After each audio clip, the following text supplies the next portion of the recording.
భారతదేశంలో అత్యధిక నేషనల్ పార్కులను మధ్యప్రదేశ్లో గలవు. ఇప్పుడు మధ్యప్రదేశ్లో గల మొత్తం 11 నేషనల్ పార్కుల పేర్లు చూద్దాము. మొదటిది Panna national park. Next Sanjay Gandhi national park. Sanjay Gandhi national park.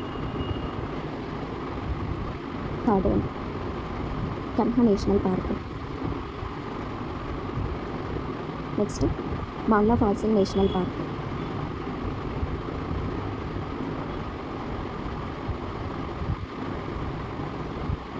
Next fifth one వచ్చేసి Pench national park. Sixth one Satpura national park. Seventh one Vihar national park.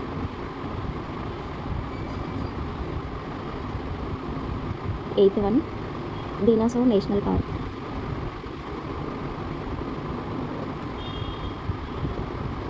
Ninth one Madhav national park. 10th Kuno national park. Last 11th one వచ్చేసి Bandhavgarh national park.